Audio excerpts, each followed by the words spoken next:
नमस्कार। मैं स्मिता श्रीवास्तव, संस्थापिका जज्बातों के भवसागर से।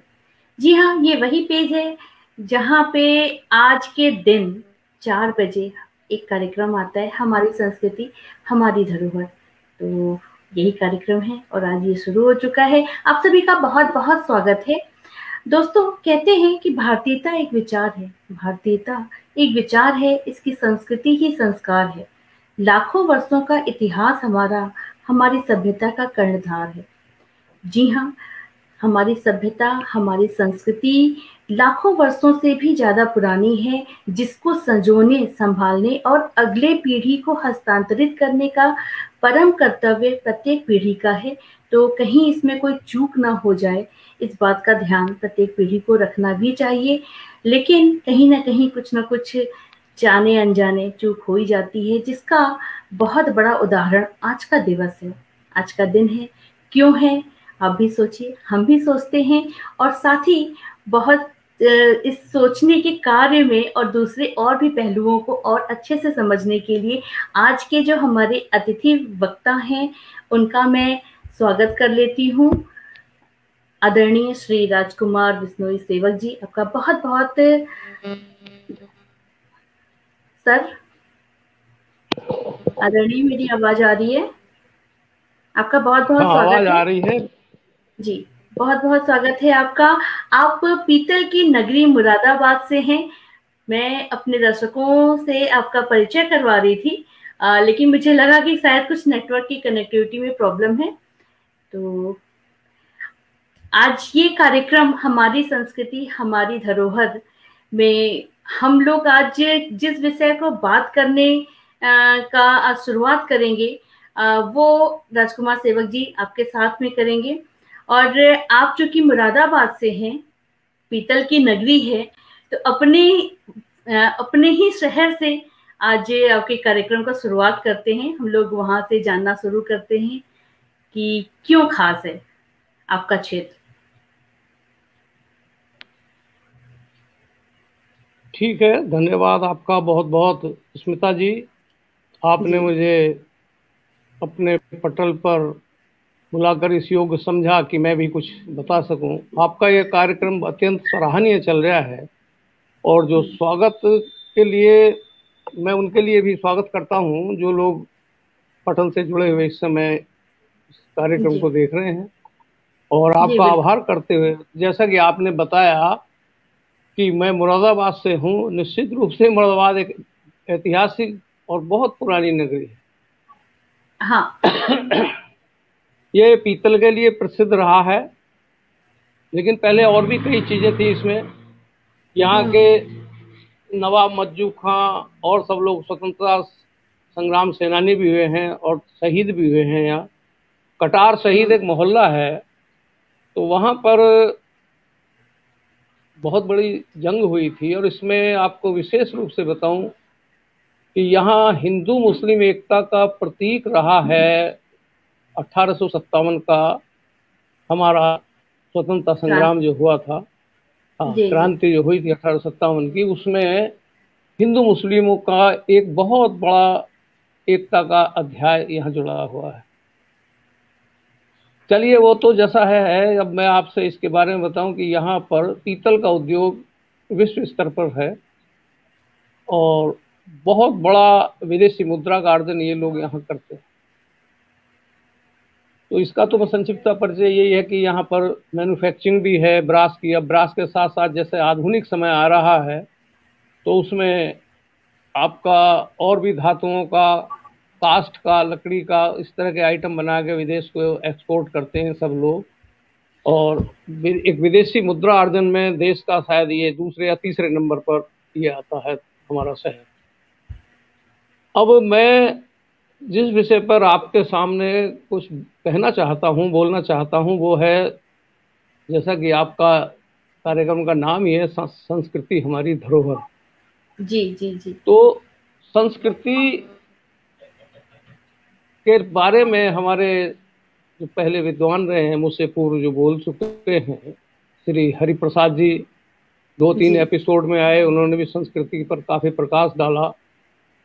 और जी। हमारे आदरणीय बंधु चातक जी ने भी विगत बृहस्पतिवार को इस पर काफी ढंग से प्रकाश डाला। उन्होंने जो हमारा नैमिषारण्य तीर्थ है उसके विषय में जी। जी। विस्तार से बताया था। हाँ, बहुत बहुत तो बहुत अच्छी जानकारी दी उन्होंने। हाँ हाँ हाँ, लेकिन ये हमारा दुर्भाग्य कह लो या संयोग कह लीजिए कि यहाँ हमारे मुरादाबाद में कोई ऐसा राष्ट्रीय स्तर का तीर्थ नहीं है जिसके विषय में मैं आपको विस्तार से बता सकूं। मैं केवल संस्कृति, हाँ, जिस जिस समाज में मैं हूँ, जिस समाज से मैं बिलोंग करता हूँ, उस समाज का एक हमारा राष्ट्रीय स्तर का यहाँ पर हमारा धाम है, लोदीपुर विश्नोई मंदिर।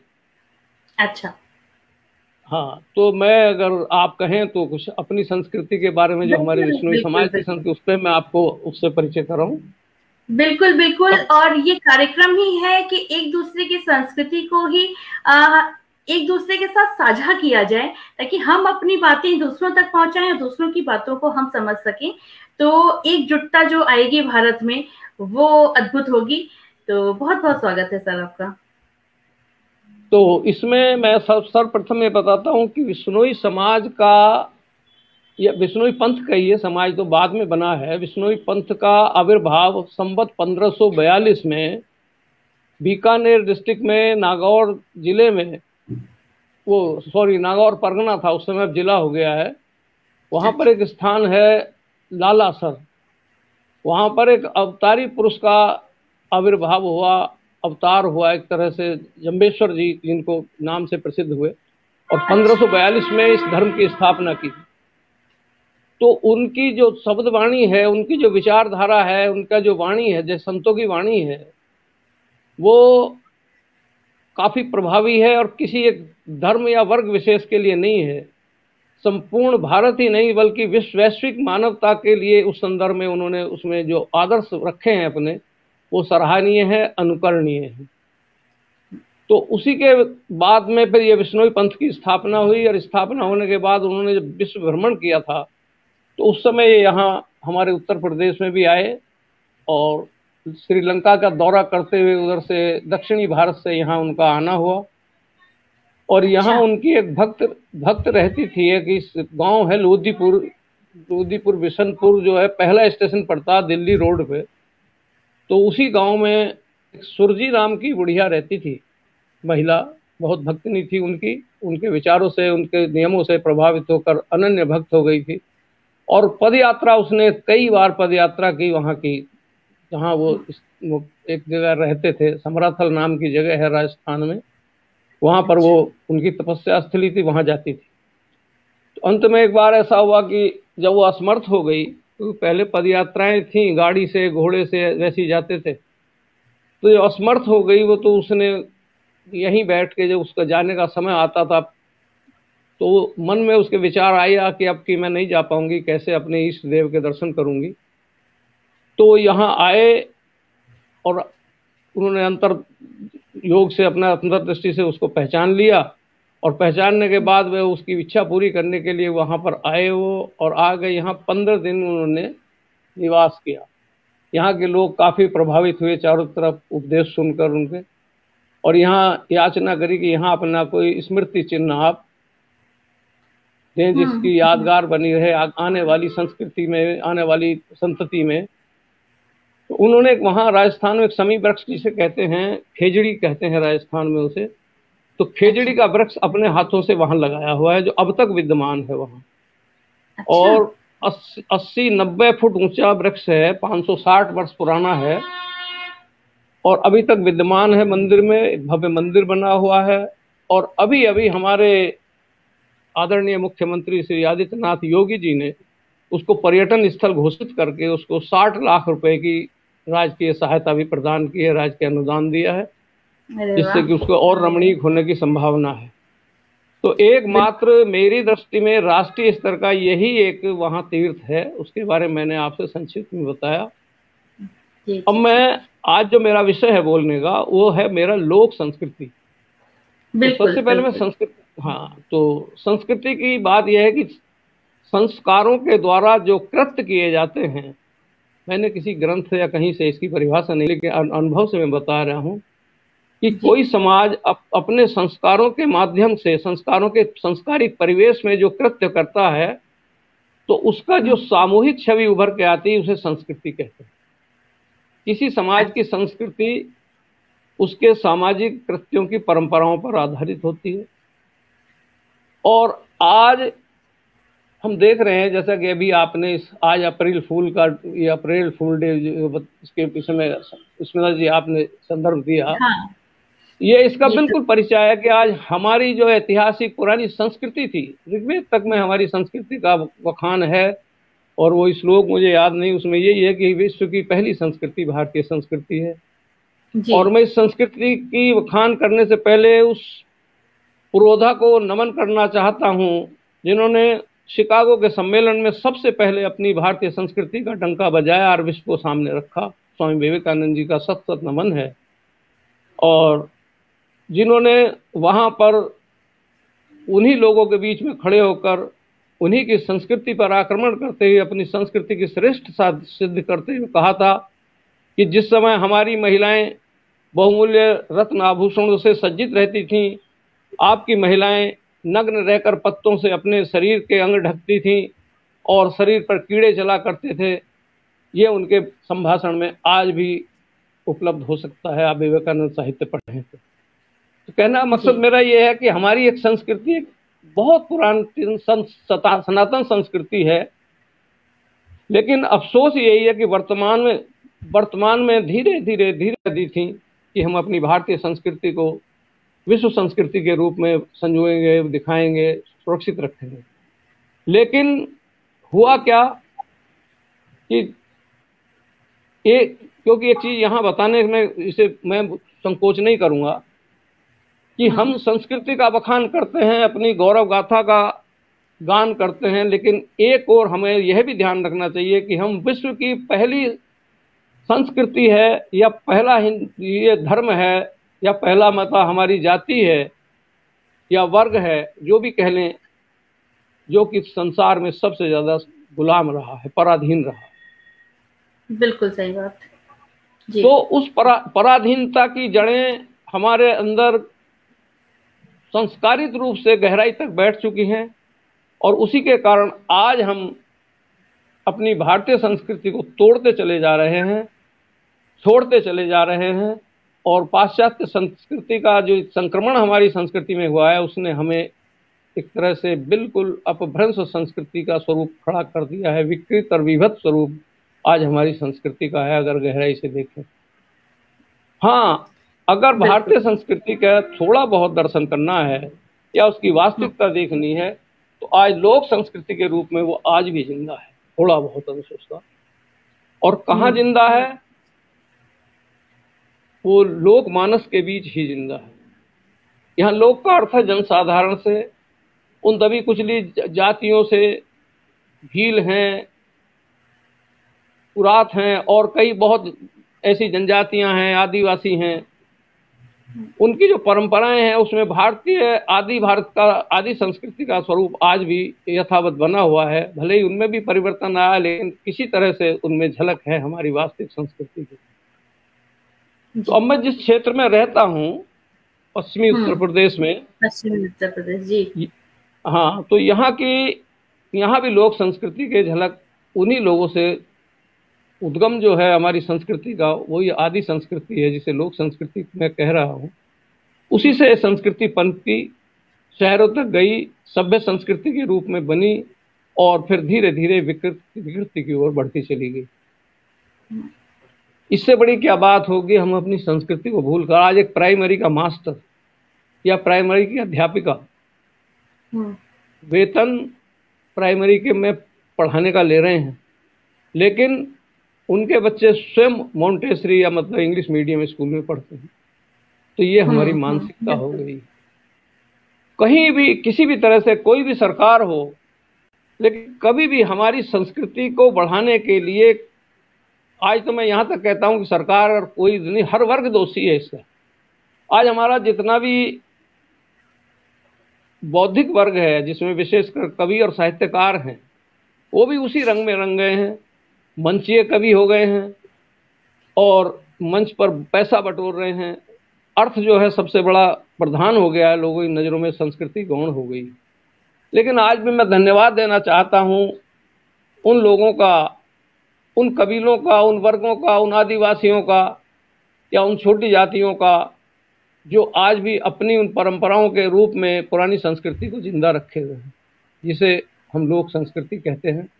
अब इसमें लोक संस्कृति में इसके बारे में मैं आपसे बताऊं कि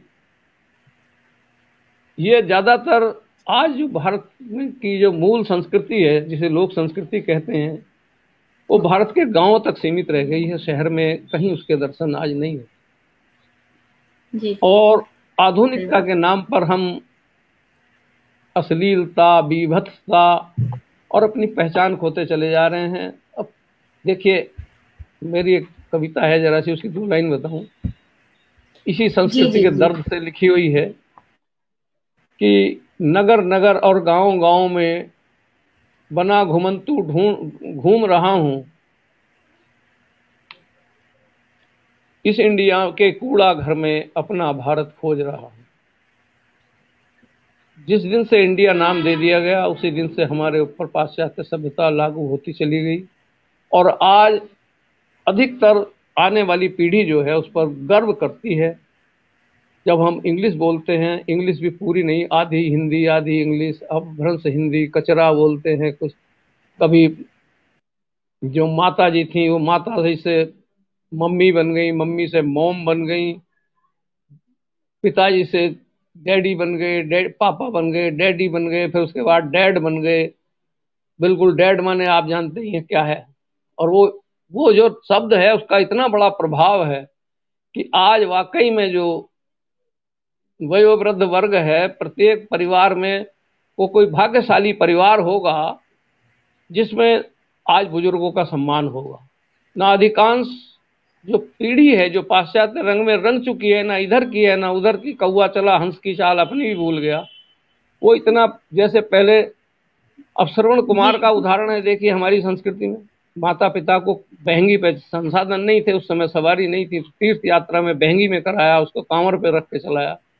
और आज अगर मैं बढ़िया सर्विस पे हूँ, 1-2 लाख महीने का कमाता हूँ, तो कहाँ बैठे हैं पिताजी या माता जी, एक अपने जो हमने कोठी बनाई है उसके एक कोने में कमरे में रहते हैं, बस सुबह शाम रोटी मिल जाती है। अधिकांश ये है, मैं बिल्कुल कड़वा सच कह रहा हूँ, किसी को बुरा लगे भले बुरा लगे, लेकिन वास्तविकता यही है। सही बात है।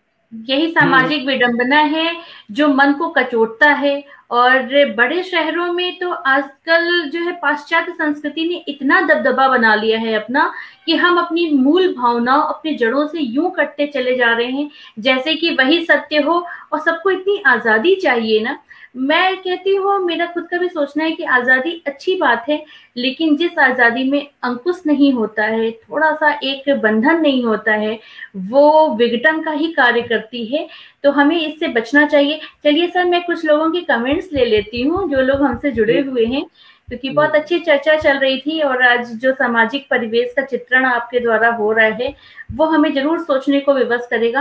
विकास बेनीवाल जी हमारे साथ में है, स्वागत कर रहे हैं और शुक्रिया भी कर रहे हैं आपको। विश्वजीत वर्मा जी हैं, कहते हैं कि एक और बेहतरीन कार्यक्रम के लिए राजकुमार सर का एवं स्मिता मैम का धन्यवाद। धन्यवाद विश्वजीत जी आपको भी कि इस कार्यक्रम में आप जुड़े, आप देख रहे हैं, बेहतरीन कलाकार हैं और नेशनल अवार्ड से विनर हैं राजकुमार सेवक जी। मैं आपको बता दूं, विश्वजीत वर्मा जी बहुत ही शानदार कलाकार हैं, जितनी तारीफ कर लूं मैं उनकी, और बहुत ही सहज व्यक्तित्व, तो वाकई वो तारीफ के काबिल हैं पूरी तरह से। वंदना चौहान जी हमारे साथ हैं, स्वागत कर रही हैं, वो भी आपका भी बहुत बहुत स्वागत है वंदना जी।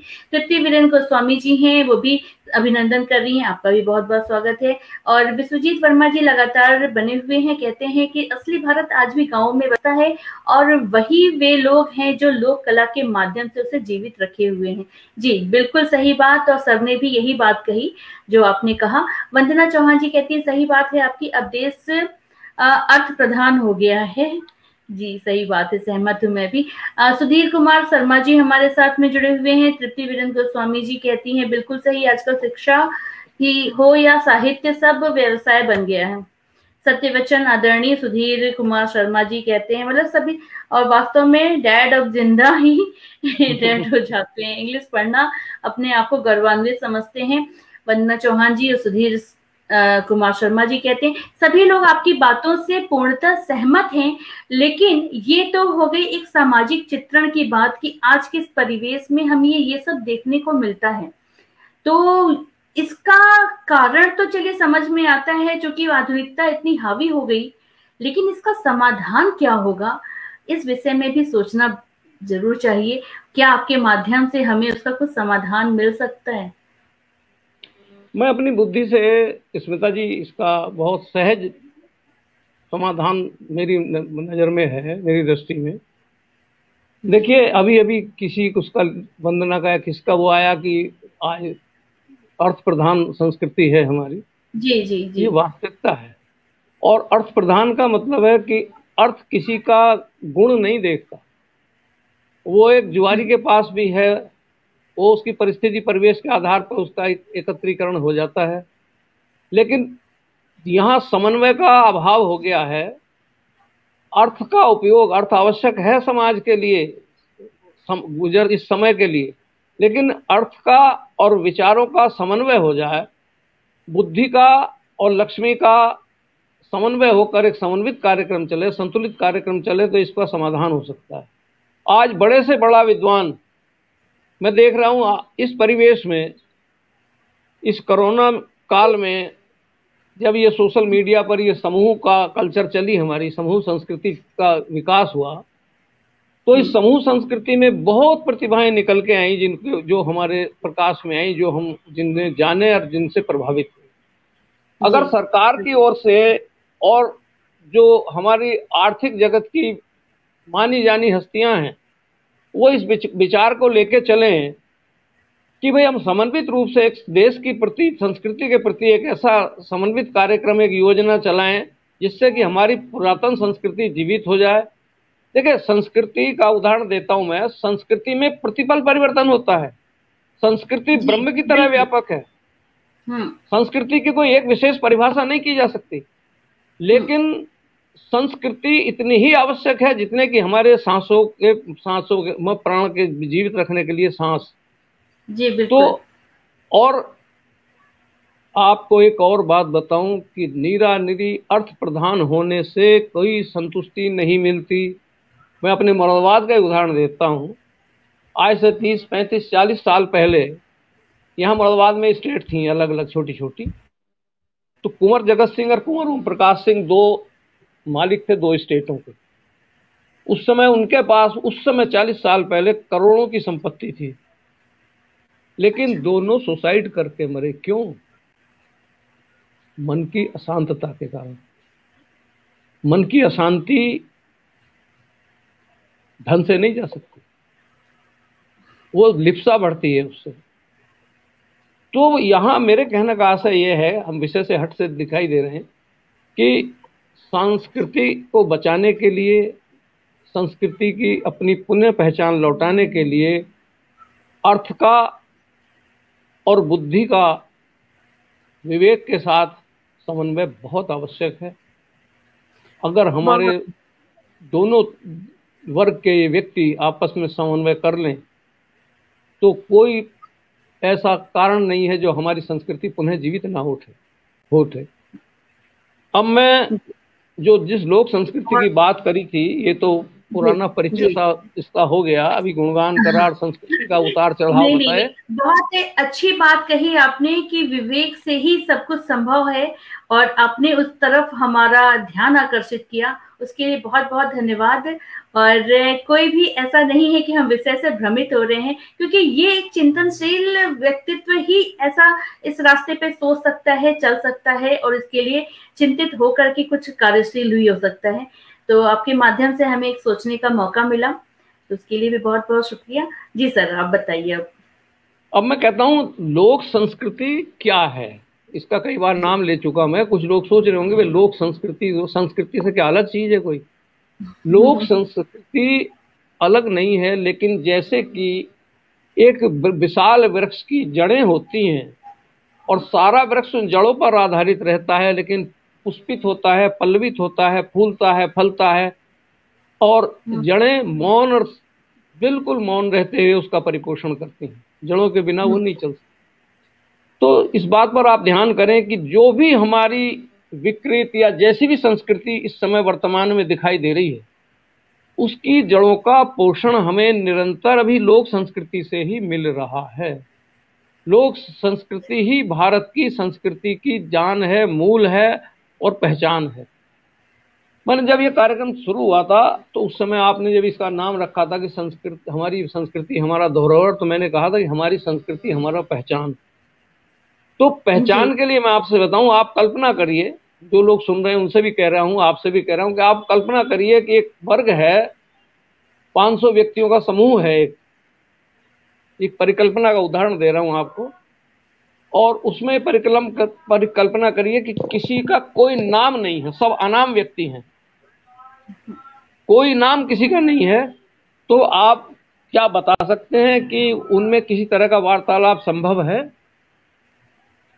जीवित रहते हुए वे चेतनाहीन रहेंगे, मैं समझता हूं। वार्तालाप नहीं होगा, गतिविधि क्रियाशीलता समाप्त हो जाएगी, पहचान किसी की कुछ नहीं होगी।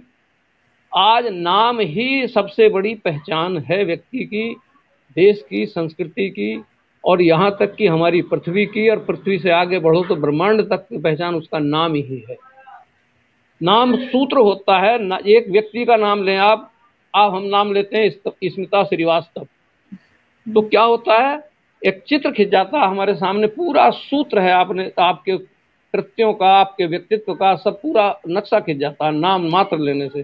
तो नाम खाली नाम नहीं होता, भारतीय संस्कृति जैसे नाम है हमारा, तो भारतीय संस्कृति की पहचान के लिए भारतीय इतिहास सामने आ जाता है, सारा दृष्टि में आ जाता है। अब दृष्टि में अगर भारतीय संस्कृति का वो आता है तो क्या आता है, विकृत स्वरूप। और विकृत स्वरूप देख के हम जो है गौरवान्वित होते हैं, तो इससे बड़ा दुर्भाग्य एक भारतीय का नहीं हो सकता। वो मुझे कविता याद नहीं है, एक भाव है उनके, रामधारी सिंह दिनकर ने लिखा है संस्कृति के ऊपर ही, कि भारतीय संस्कृति भारत तक सीमित नहीं है। भारतीय संस्कृति के तत्व वहां भी दिखाई देंगे आपको जहां किसी देश का कोई वासी कहीं किसी पुरुषार्थ के लिए, परोपकार के लिए समर्पित हो रहा है और न्यौछावर हो रहा है, बलि देने को तैयार है, बलिदान होने को तैयार है, और मानवीय मूल्यों का जहां प्रदर्शन है वहां भारतीय संस्कृति की विचारधारा समझिए। तो एक व्यापक विचारधारा जो जनमानस में मानवता की परिपोषक है, सारे विश्व में व्याप्त है, तो उसे हम इतना विकृत करते चले जा रहे हैं, ये हमारे लिए सबसे बड़ा अशोभनीय है। और जैसे अभी मैंने प्राइमरी के मास्टर की उदाहरण दिया था। देखिए, प्राइमरी शिक्षा में और प्राइमरी स्कूल में एक बड़ी अच्छी योजना है, नवोदय विद्यालयों का नाम आप लोगों ने सुना होगा। जी जी जी। वो केवल राजकीय विद्यालयों से, जो प्राइमरी बेसिक स्तर के विद्यालय हैं, 5वीं पास करने के बाद बच्चों का प्रवेश लेते हैं, और वहाँ इतनी अच्छी शिक्षा वो मिलती है, कंपटीशन परीक्षा के बाद वो उसका प्रवेश लेते हैं, और इतना होता है कि वहीं से वो सेलेक्ट कर लेते हैं लोग। तो कोई जरूरी नहीं है कि हम पाश्चात्य प्रणाली के द्वारा ही शिक्षित होकर आगे अच्छे उस पर चलें, लेकिन इस भौतिक चकाचौंध में हम उसको जिंदा रखें। खैर, वो इधर उधर की, मैं जो बात कहना चाहता था लोक संस्कृति की, मैं उस पर लौट के आता हूँ। अब पश्चिमी उत्तर प्रदेश में भी देखिए, हालांकि यहाँ आदिवासी और कोई वैसी जो लोक मानस, जो जनसाधारण लोग कहना चाहिए, वो नहीं है, लेकिन उन्हीं परंपराओं को यहाँ भी हमारे ग्रामीण क्षेत्र में बहुत निर्वहन होता है।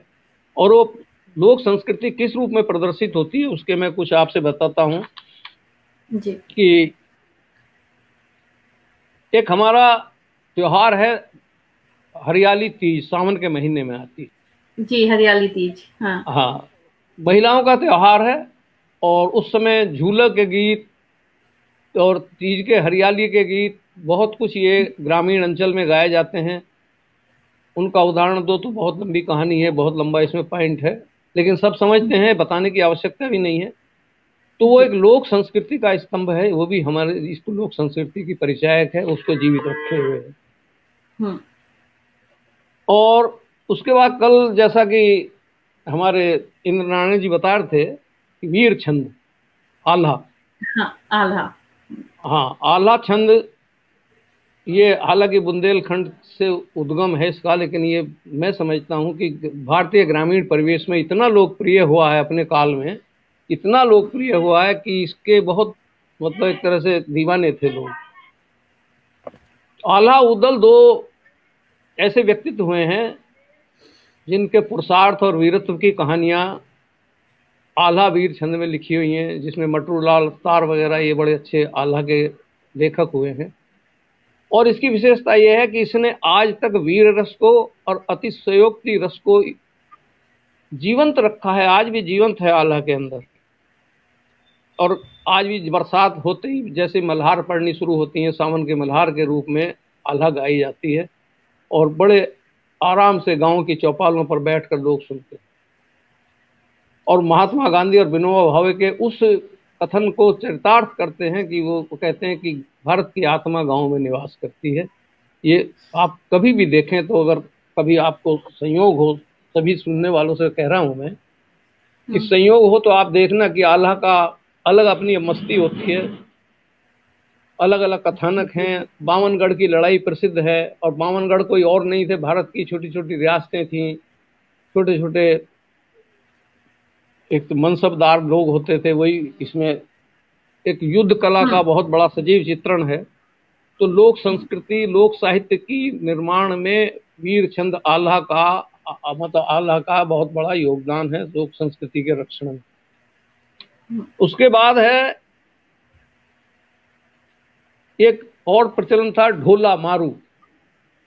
हाँ, गांव में सारंगी पर ये राग गाया जाता है, इसे मैं आलाप शब्द से संबोधित करता हूं। ये राजा नल के किस्से की कहानी है, नल दमयंती के।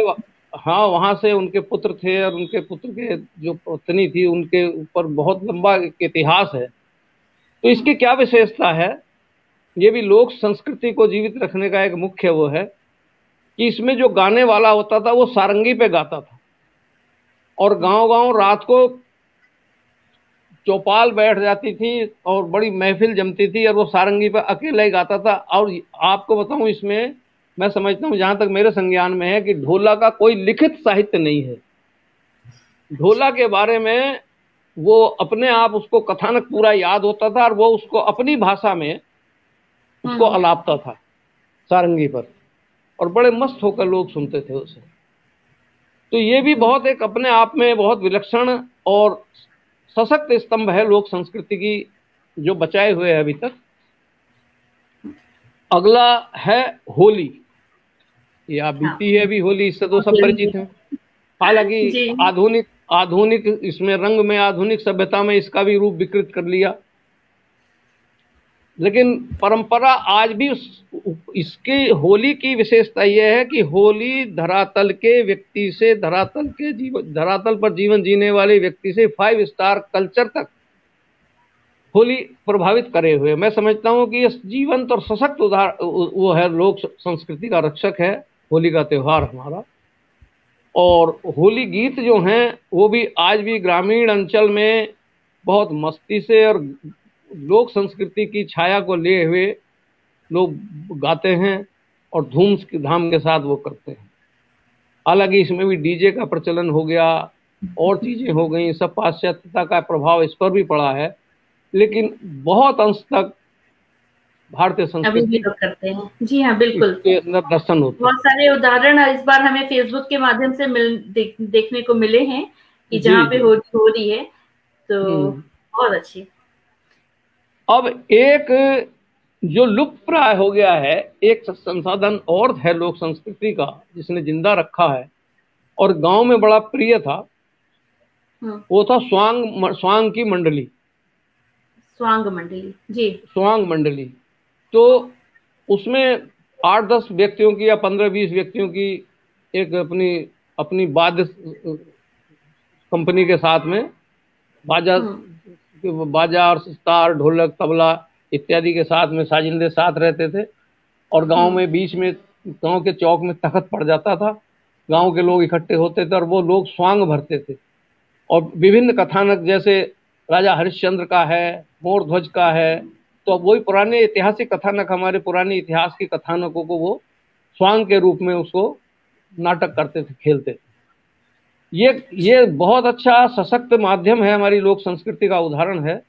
लेकिन मैं समझता हूँ इस समय ये लुप्त प्राय हो गया है। अच्छा। बहुत कहीं बहुत पिछड़े इलाकों में दिखाई देता है। पश्चिमी उत्तर प्रदेश में हमारे बहुत कम दिखाई देता, हरियाणा में अब भी इसका प्रचलन है थोड़ा बहुत। अच्छा। लेकिन आधुनिकता के जो संसाधन है मनोरंजन के, उन्होंने इस सबको पीछे धकेल दिया है। तो ये सब चीजें हैं। इसका जो इसमें होता था होली में, होली साहित्य, होली जो इस होली का अपना अलग साहित्य है, इसमें अलग अलग छंद भी जीवित हैं, बहुत से छंद, जैसे लावनी है, रागनी है और बारह मासा है। तो इस तरह के ये छंद भी इस होली के माध्यम से सुरक्षित हैं। इसे लोक साहित्य के रूप में आज भी इनका काफी संग्रह है और एक तरह से बिल्कुल इनकी अलग पहचान है अपने आधुनिक साहित्य से, आधुनिक संस्कृति के साहित्य से। जी, बहुत अच्छी जानकारी मिल रही है आपसे। जी। तो इसमें एक चीज और है अगली, कि एक राजस्थान की में जगह है गोगा मेडी, वहां से महापुरुष का, एक दिव्य पुरुष का आविर्भाव हुआ था, जिनको जाहर के नाम से जानते हैं यहाँ। ये एक हिंदू मुस्लिम संस्कृति का मिला जुला वो है, कि एक ऐसा वो है, इसको दोनों वर्ग हमारे बहुत अच्छे ढंग से मानते हैं और सावन के महीने में ही इसका त्योहार उत्सव मनाया जाता है। मुसलमान इसे जहार पीर कहते हैं, हमारे यहाँ जहार वीर कहते हैं। और लोग जैसे मुसलमान मक्का वगैरह में हज करने जाते हैं ना, इसी तरह से हमारे देश के कोने कोने से जहाँ इसके वो लोग हैं, आज भी आपने देखा होगा लखनऊ, इधर फैजाबाद, गोरखपुर या इधर से पूर्वांचल से भी और हमारे यहाँ से भी पीले पीले कपड़े पहन के वो जाते हैं सावन के महीने में, और वो वहाँ जाते हैं, फिर लौट के आते हैं वहाँ धोख लगाने के बाद, और यहाँ आके वो अपना फंक्शन वंक्शन करते हैं। उसमें ढोल नगाड़े बजते हैं। महिलाएं जो हैं, मतलब जैसे ये आपका गरबा टाइप होता है ना, गरबा नृत्य होता है, इसी तरह से वो नृत्य करते हैं। उसको गांव में लुड्डी कहते हैं। तो लुड्डी शब्द है उसका हमारे यहाँ पश्चिमी उत्तर प्रदेश में। तो वो मस्ती होकर उसके ढोल वाले के चारों ओर घूमती हैं, नाचती हैं। और तो ये भी एक लोक संस्कृति की बड़ी अच्छी पहचान और परिचायक है। अब इसमें एक चीज और आती है कि आजकल शहरों में जो मंडप है ना, वैवाहिक मंडप बनने शुरू हो गए हैं। ये हॉल बनाते हैं, मैरिज हॉल, मैरिज हाउस में। हाँ, तो वहाँ भी एक तरह से भारतीय संस्कृति, भारतीय पद्धति समाप्त हो गई। लेकिन ग्रामीण अंचल में अब भी धीरे धीरे वहाँ भी हालांकि इसका प्रचार प्रसार हो रहा है। संपन्न वर्ग जो है वो मैरिज हॉल में जाना शुरू कर दिया घरों, जबकि ग्रामीण अंचल में काफी जगह होती है, अपने खेत में पांडाल लगाओ, कहीं करो, कुछ करो। लेकिन गाँव में किसी हद तक अब भी हमें पुरातन पद्धति, चाहे वो अग्नि संस्कार, फेरे कोई संस्कार पर हो या कुछ हो, जो सांस्कृतिक परंपराएं हैं वो आज भी जिंदा हैं उसमें। और विवाह में जो गीत होते हैं, वैवाहिक गीत, उनमें भी हमारी संस्कृति की, लोक संस्कृति की झलक आज भी देखने को मिलती है। और एक चीज और नई विडंबना है हमारे देश की, मैं तो इसे दुर्भाग्य कहूंगा। और मैं जिस तरह से मानता हूं, देखिए किसी भी कोई भी विधा हो या कोई चीज हो या कोई विचारधारा हो, वो शुरू में पवित्रतम रहती है, फिर पवित्र हो जाती है, और पवित्र से आगे धीरे धीरे वो विकृति की ओर बढ़ जाती है, उसे विकृतियां आ जाती है। तो इस सिद्धांत को, ये प्रकृति का सिद्धांत है, इसके आधार पर देखूं तो मैं, जो हमारी भारत की विशुद्ध संस्कृति का जो थोड़ा बहुत रूप बचा है, वो लोक संस्कृति के रूप में बचा है। और ऊपर जितनी भी संस्कृति, आधुनिक संस्कृति जिसे हम कहते हैं, शहरी सभ्यता कह लो या कुछ भी कहो, ये मैं इसे विकृत मानता हूं। ये संस्कृति नहीं है, अपसंस्कृति है। और संस्कृति का विशुद्ध और मूल स्वरूप वही है। जबकि उल्टा आज ये हो गया है कि आज गांव का आदमी गंवार कहलाता है, देहाती कह के गालियां समझते हैं, देहाती कहना किसी को। तो ये हमारी एक दुखद विडंबना है कि आज हम अपनी मूल संस्कृति के प्रति ही घृणा का और अनादर का भाव हमारे अंदर प्रवृत्तियां पनपती चली जा रही हैं। ये भी हमें रोकना होगा। और इसके लिए मैं समझता हूं विशेष रूप से जिम्मेदार है आज का सिनेमा जगत, साहित्यकार और साधु समाज। राजनीति में तो मैं नहीं इसलिए नहीं कह सकता कि राजनीति का तो आधार ही दुष्टता है आजकल, तो मान लिया गया। जो चपल होगा, दुष्ट होगा, चालाक होगा, चरित्र का जिसके नजरों में कोई मूल्य नहीं होगा, वो कुशल राजनीतिज्ञ है। भले ही कोई राजनीतिक अगर सुन रहा हो बुरा मान जाए या इससे मेरी बात से सहमत ना हो, लेकिन मैं अपनी बात निर्भीकता से कहता हूँ, तो जो मैं अनुभव करता हूँ वही कहा है मैंने। तो ये जगह होती है बस जी, ये बड़ी विचित्र स्थिति है कि जिसको हम शुद्ध मानकर उसे अपनाना चाहिए था, उसका विकास के लिए सोचना चाहिए था। भले ही परिवर्तन, देखिए परिवर्तन बहुत जरूरी है, प्रकृति परिवर्तनशील है तो संस्कृति भी प्रतिपल परिवर्तित होती है। लेकिन परिवर्तन किस तरह का है, उदाहरण के रूप में दूं आपको कि किसान का मुख्य धंधा है खेती। इसी पे उदाहरण देता हूं मैं आपको। हाँ हाँ बिल्कुल। तो किसान का मुख्य धंधा खेती है और खेती का मतलब है जमीन में बीज बोना। आदिकाल से जब से इसका विकास हुआ है सभ्यता का, तब से जमीन में बीज बोने की प्रक्रिया, अन्न उगाने की प्रक्रिया चली आ रही है। आजीविका को के रूप में उसको जीवित रहने के लिए अन्न आवश्यक है। अब आप देखिए कि आज भी वही प्रक्रिया है जो सहस्त्राब्दियों पहले जमीन में बीज डालना, और आज भी जमीन में बीज डालना। लेकिन बीज डालने की जो विधियां हैं उनमें निरंतर परिवर्तन हो रहा है। बिल्कुल। आज सीड ड्रिल आ गई आधुनिक रूप में। पहले बैलों की सीड ड्रिल थी, बैल से चलती थी, तो फिर आज मशीन से चल रही है, ट्रैक्टर से चल रही है। तो इस तरह के परिवर्तन जिसमें विकास तो हो लेकिन जड़ वही है, लेकिन प्रक्रिया वही है, जमीन में बीज डालना। कोई विधि ऐसी नहीं है कि जमीन के बजाय ऊपर बीज डाल दो और ऊपर जमी आए और फसल चौगनी हो जाए। कोई विधि ऐसी नहीं आई कि बिल्कुल शुष्क रेत में बीज डाल दो और वो उगाए और हरा भरा हो जाए। लेकिन संसाधन परिवर्तित होते हैं, उन्नत होते हैं, ये उन्नति कहलाती है। मूल को नहीं छोड़ना चाहिए। तो आज हम अपने मूल के साथ रहते हुए अपनी संस्कृति का विकास करें तो हमारे भारत की पहचान बनेगी। दोबारा हम जो खोई पहचान है वो हमें पुनः प्राप्त हो सकती है। अपने गौरव को गौरवान्वित होते हुए आगे बढ़ाना चाहिए, बात करनी चाहिए। तो ये थी आपका। मैं भी अक्सर यही बात कहती हूँ सर कि आपको पिज्जा बर्गर खाना है तो आप खाइए, लेकिन आपको खाजा के बारे में भी पता होना चाहिए। और जो हमारी नानी दादी या पुराने समय से जो पकवान बनते चले आ रहे थे उनका भी नाम और उनका भी बनाने का तरीका आपको आना चाहिए। और साथ ही डिस्कोथेक पे जाकर के नाचें, बिल्कुल नाचें, आपका मन है, आपकी मर्जी है तो आप जाइए और वो करिए, कोई दिक्कत नहीं है उसमें। लेकिन जब आपकी परंपरा है, आपका तीज त्योहार है, तो आप उसको भी मनाना मत भूलिए। ये कहने का ही एक माध्यम है ये कार्यक्रम।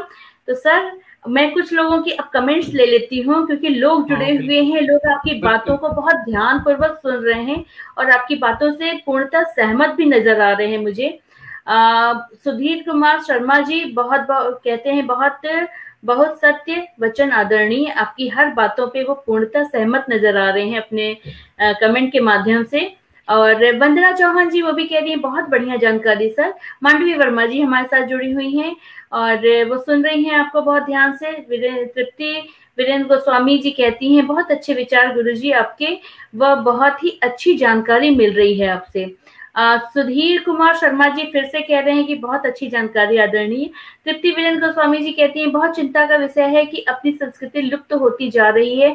अब तो होली आते ही पानी बचाओ और दीपावली पर प्रदूषण की बातें आ जाती हैं और रोक लगा दी जाती है, जो अब बहुत दुखद और अपच लगता है। जी हाँ, बात सही है। इसी चिंता को महसूस करने के बाद इस कार्यक्रम का आयोजन किया जा रहा है। तो हम सब मिल करके अगर एक और इस दिशा में प्रयास करेंगे तो निश्चित रूप से परिवर्तन आएगा। और बहुत सारे लोग हैं प्रणाम कह रहे हैं, मतलब बहुत सारे कमेंट्स हैं सर। आपको जब फुर्सत मिलेगी तो आप देख लीजिएगा। मैं नाम लेती हूँ सुधीर कुमार शर्मा जी, तृप्ति वीरेंद्र गोस्वामी जी, वंदना चौहान जी, सूर्य गोरखपुर जी, और सभी का बहुत बहुत स्वागत है। और जो लोग अभी तक कमेंट नहीं किए हैं आप भी कमेंट कीजिए और अधिक से अधिक इसको शेयर भी करिए। मैं अपने दर्शकों को बता दूं कि आदरणीय राजकुमार सेवक जी बहुत अच्छे रचनाकार भी हैं। तो अगर वो मंच पे हों और हमने उनको सुना नहीं, उनकी किसी रचना को हमने नहीं सुना, तो कार्यक्रम कुछ अधूरा सा रह जाएगा। तो अंत में ही सही, लेकिन आप सुना के ही कुछ यहाँ से आज आपको मुक्ति मिलेगी सर। तो सर हम लोग बात कर रहे थे संस्कृति। जी जी, आप कुछ कह रहे थे। नहीं कुछ नहीं कह रहा, आप कहिए, अपनी बात जारी रखिए। मैं नहीं, मेरी बात तो देखिए यही है, क्योंकि मन में एक दुख आया, एक तकलीफ आई, और इस आयोजन करने का मन विचार बनता चला गया। और आप जैसे जो अनुभव है, जिनको जीवन का, जिन्होंने एक लंबा समय यहाँ बिताया है और शहर और गांवों की परिस्थितियों को देखा है, समझा है, वहां पे जिया है, तो उनसे बात करने का इससे अच्छा मौका मुझे नहीं मिल सकता था, हमारे दर्शकों को नहीं मिल सकता था जुड़ने का। तो बस मैंने तो रास्ता निकाल लिया अपना, और अब जब निकाल लिया है तो बैठ करके मैं आपको सुनना चाहूंगी ज्यादा से ज्यादा।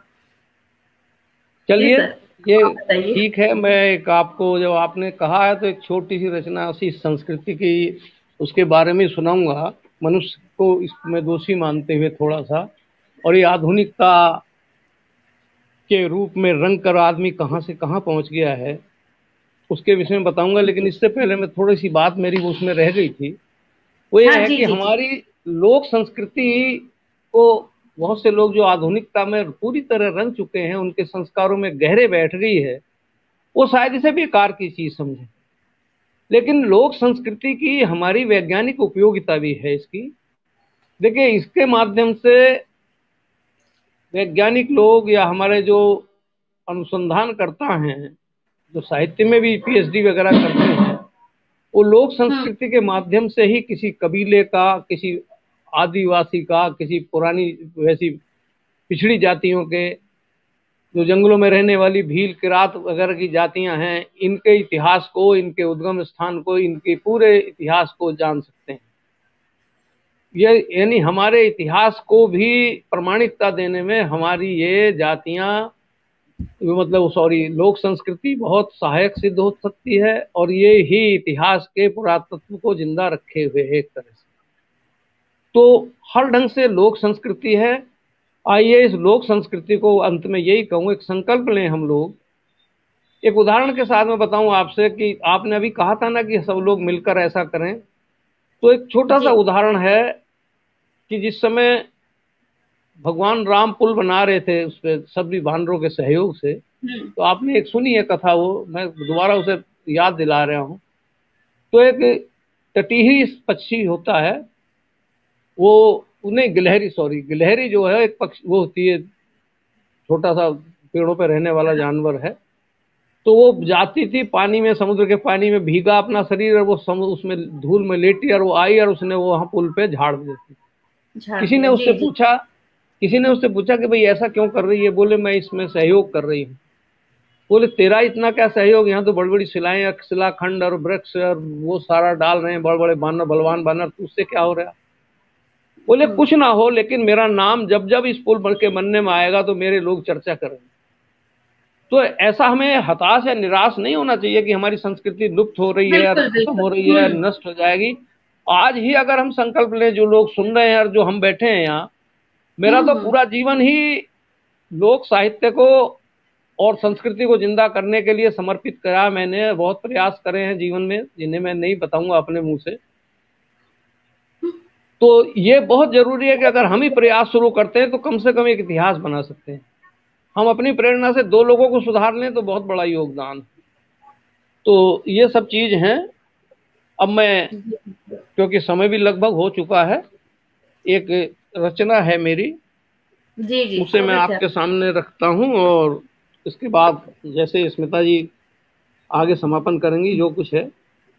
मैं इस सारे, देखिए, इसका संस्कृति के अपभ्रंश स्वरूप का वही जिम्मेदार इसका मनुष्य ही है, क्योंकि मनुष्य ही सब इसका वो है। तो उसमें मेरी एक अजीब कल्पना है, शायद आप लोगों को ठीक लगे ना लगे, मैं मस्ती में लिखता हूँ और मस्ती में बोलता हूँ। जी, आज आपकी मस्ती में हम भी जरा बोर होंगे, सुनाइए। जी सर। देखिए, कविता का विषय है मानव यदि तू पशु ही रहता, तू उन्नत ना होता और पशु ही रहता तो क्या होता, ये उसकी मैंने इसका चित्रण किया है। जग का अजब नजारा होता, मानव यदि तू पशु ही रहता। बंटती नहीं अखंडित धरती, अनगिन देश प्रांत खंडों में, बोलो क्या है दिया आज तक धर्म देश के इन झंडों ने। बांधा तूने सीमाओं में वसुधा है परिवार, बांधा तूने सीमाओं में वसुधा है परिवार का नारा, पशु पक्षियों ने अपना कर तेरे कृत्यों को धिक्कारा।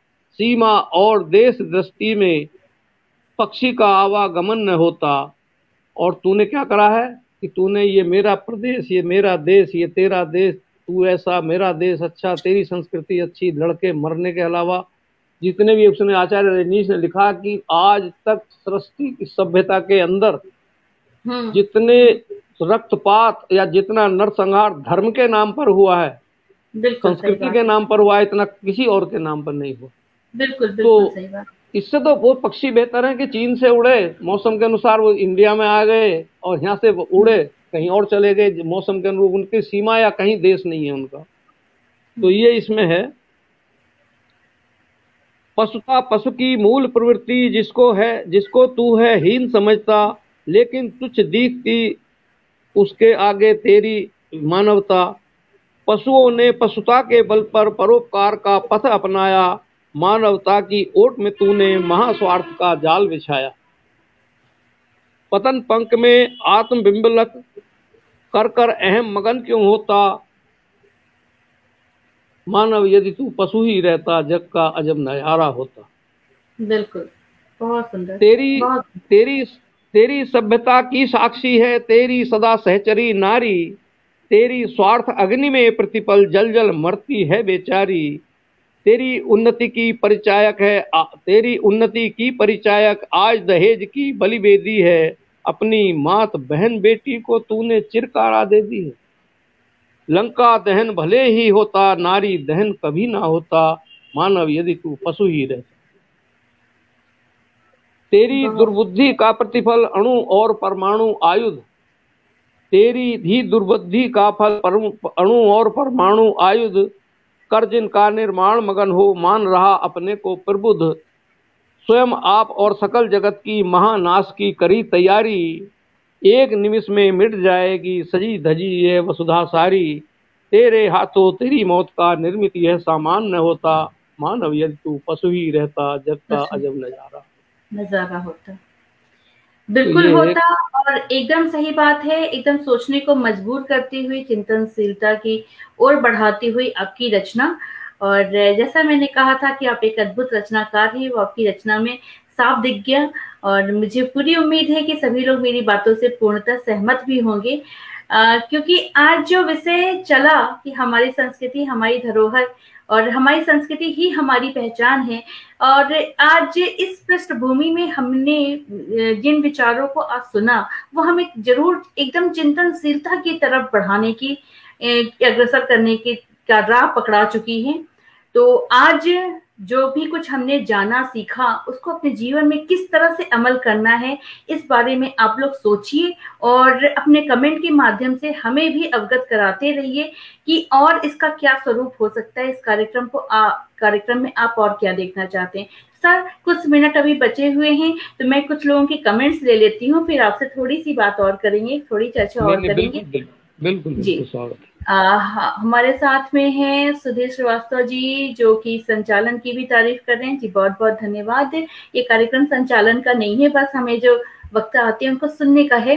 दुर्गेश प्रजापति जी हैं, वो नमस्ते कह रहे हैं सर आपको, और सभी लोग आपकी बातों से पूर्णतः सहमत हैं। सुधीर कुमार शर्मा जी कहते हैं, तेरा मेरा जीवन में दर्द बन गया।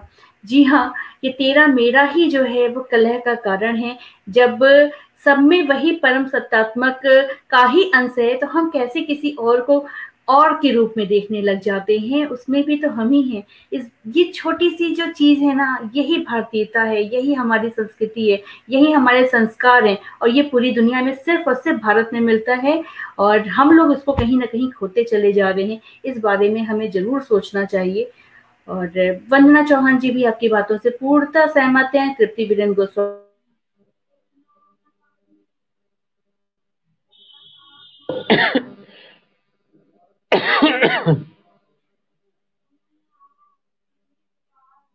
अंतिम क्षणों में व्यवधान।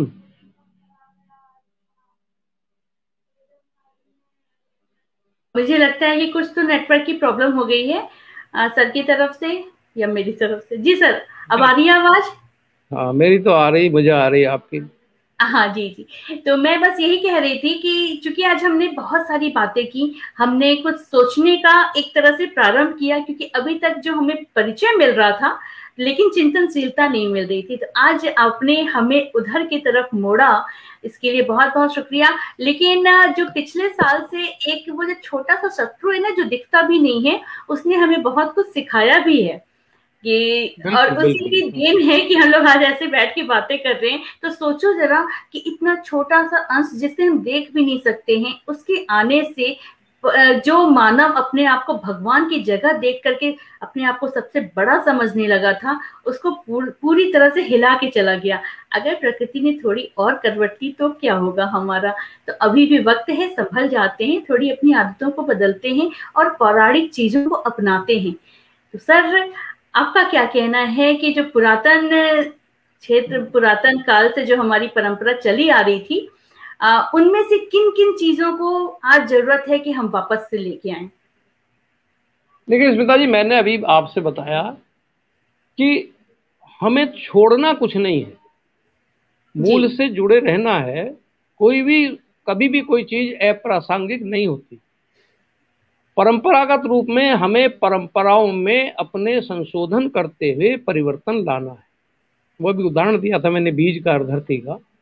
उसी आधार को सोचते हुए, उसी दृष्टिकोण को सोचते हुए हमें ये देखना है कि हम अपनी मूल से जुड़े रहें, हमारी पहचान बनी रहे। जैसे कि स्मिता स्मिता है, लेकिन ड्रेस प्रतिदिन बदलती है, फिर भी वही स्मिता है।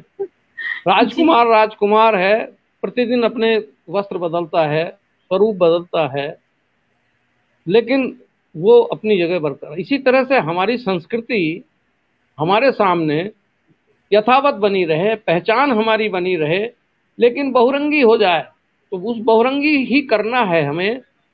और इस प्रयत्न को जारी अगर हम रखते हैं तो देखिए, मैं आपसे बताऊं, एक उदाहरण देते हुए अपनी बात समाप्त करता हूं कि किसी भवन में 1000 साल से अंधेरा है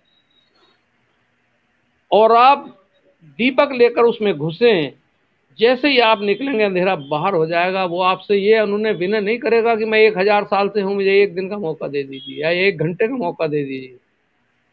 प्रश्न नहीं है, प्रकृति का नियम है। इसी तरह अगर हम विचार रूपी, हमारे विचारों में सशक्तता होनी चाहिए, विचार रूपी दीपक लेकर अगर हम इस घृणित परिवेश में घुसते हैं तो ये धराशायी हो जाएगा। मैं तो इतना आशावान हूं, और भले ही मैं अपने जीवन में ना कुछ कर सका इस विषय में, बहुत कुछ किया है हालांकि, लेकिन मैं इस बात को चाहता हूं कि मेरे विचारों का हस्तांतरण आगामी पीढ़ी को हो, और मेरे जैसे 4 और पैदा हों, और फिर 4 वो 16 पैदा करें, और 16 से फिर 128 हो या 64 हो।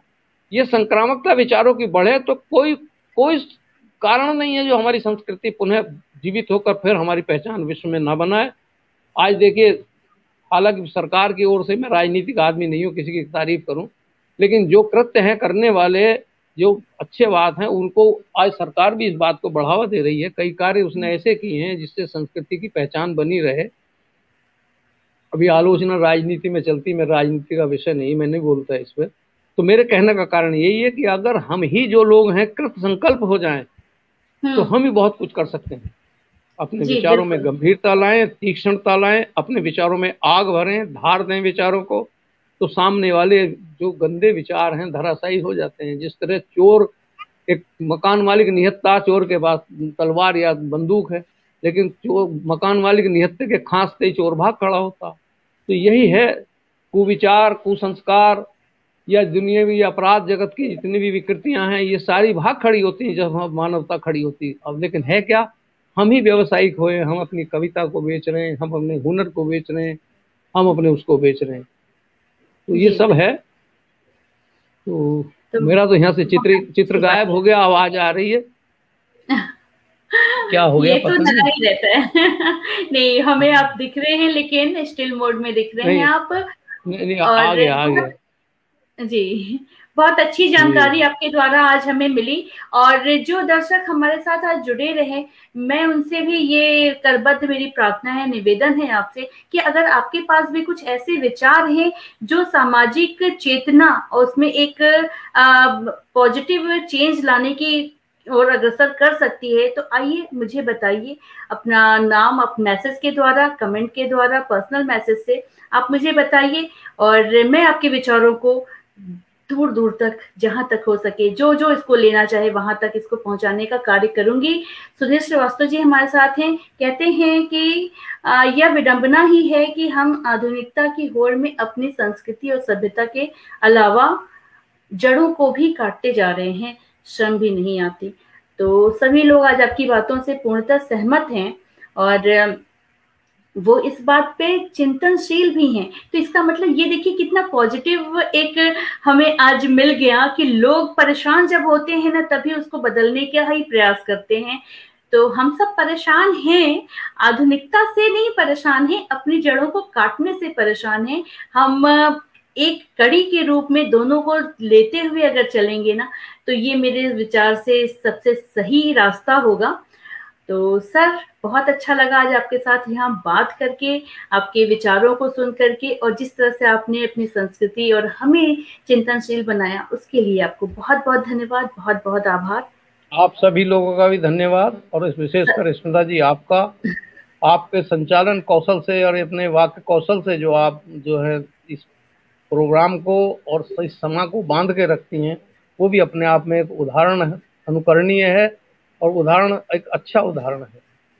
जी, बहुत बहुत धन्यवाद है। सभी दर्शकों का बहुत बहुत धन्यवाद, बहुत बहुत आभार कि आप लोग अंत तक ऐसे जुड़े रहे। जहां तक हो सके लाइक और कमेंट के साथ में इसको शेयर भी किया कीजिए, और जज्बातों के भवसागर पे जो आपका ही अपना पटल है, उस पे लगातार कुछ न कुछ कार्यक्रम होते रहते हैं, और आप मुझसे क्या अपेक्षा रखते हैं वो बताते रहिए। तो नए नए कार्यक्रम लेकर के मैं आपके सामने आती रहूंगी, लेकिन अपने विचारों से मुझे अवगत जरूर कराते रहे। और एक बात और, अगले शनिवार मतलब आगामी परसों जो शनिवार आ रहा है, उसमें एक कार्यक्रम है मैं भी कलाकार। उस कार्यक्रम को देखना मत भूलिए, क्योंकि जो कलाकार इस बार हमारे साथ आ रहे हैं, निश्चित रूप से मैं कह सकती हूँ कि आप लोग देख करके दंग रह जाएंगे कि एक व्यक्ति के अंदर इतने सारे गुण कैसे हो सकते हैं। तो बस इंतजार करिए शनिवार का। और आज इस कार्यक्रम में मैं आदरणीय श्री राजकुमार बिश्नोई सेवक जी के साथ यहीं पे आप लोगों के साथ अलविदा कहती हूँ। धन्यवाद, नमस्कार, जय हिंद, जय भारत। सभी का स्वागत, सभी को नमस्कार।